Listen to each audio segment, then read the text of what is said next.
m'appelle Pierre Hermé, j'ai 52 ans.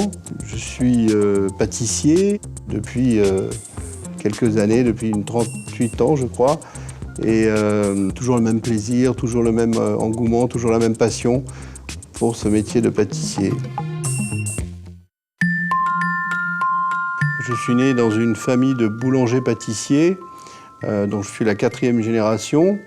Et je pense que c'est mon père qui m'a donné envie de faire ce métier parce qu'il était passionné et je trouvais que ce qu'il faisait était beau, intéressant. Dès l'âge de 9 ans, je savais que je voulais être pâtissier. Je ne me suis pas posé la question d'être boulanger, mais c'est pâtissier, c'est ce côté-là qui me fascinait dans ce que faisait mon père. Et puis, quand on est pâtissier, pâtissier, chocolatier, glacier, confiseur. Donc tous ces aspects du métier m'intéressaient et j'avais une envie d'apprendre. Le 31 août ou le 30 août 1976, je me suis retrouvé avec ma valise à la gare de l'Est, prêt à arriver chez le nôtre. Tout simplement par une annonce dans les dernières nouvelles d'Alsace auxquelles nous avons répondu. Et là, j'ai découvert un autre monde, un autre univers de la pâtisserie, avec un niveau de qualité que je ne connaissais pas, avec des ingrédients que je ne connaissais pas. Je me rappelle les premières choses que j'ai faites, c'était les macarons, les tartes aux myrtilles. Il y avait également des cours à l'école Le Nôtre pour apprendre ce que c'était la brioche, la crème au beurre, les différentes techniques qui existaient. C'était très intéressant et c'est ce qui constitue encore aujourd'hui mon socle de référence. En 86, je suis arrivé chez Fauchon en tant que chef pâtissier de Fauchon, où je suis resté pendant 11 ans. J'avais comme mission de faire de Fauchon une des meilleures pâtisseries de Paris, et c'est ce que je me suis appliqué de faire. Et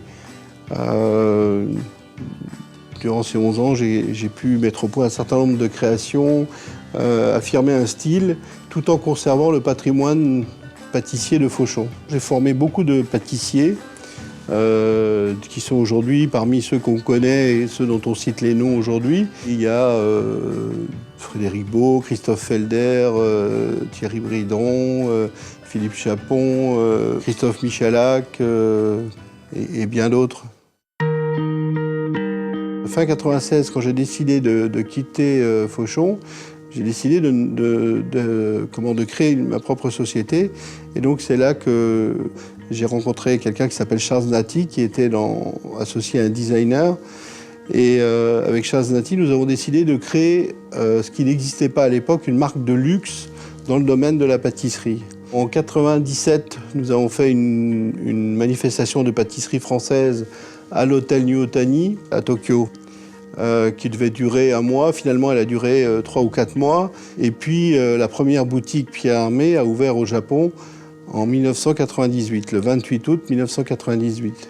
Suivi d'une deuxième en juillet 2000 et d'une première à Paris en 2001, rue Bonaparte. La maison Pierre Hermé Paris est présente dans 6 pays, la France, le Japon, l'Angleterre, Hong Kong, Dubaï et Qatar. Il faut savoir quand même que la pâtisserie française est prépondérante à travers le monde.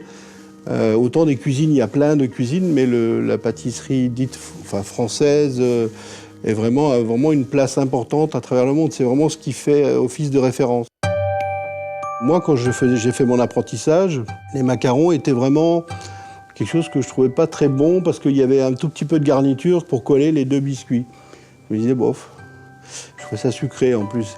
Et chemin faisant, j'ai compris que ce qui donnait le goût aux macarons, c'était la garniture. Et puis ensuite, j'ai travaillé donc sur des goûts qui aujourd'hui paraissent des classiques, rose, pistache, citron, caramel. Petit à petit, j'ai fait des associations de saveurs.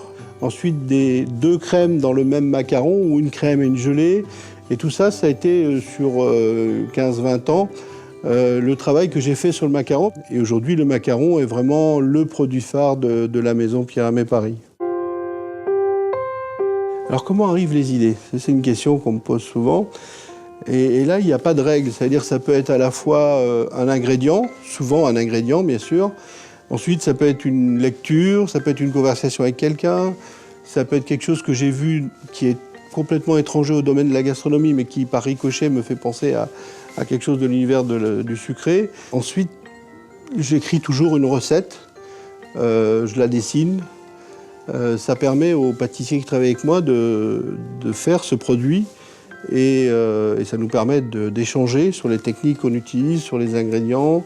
Et puis ça permet aussi de le goûter pour voir si l'idée que j'ai en tête fonctionne et si la recette que j'ai utilisée fonctionne. Moi, j'ai voulu créer cette maison pour vraiment faire mon métier comme j'ai envie de le faire. Et en cela, je le fais comme j'ai envie de le faire.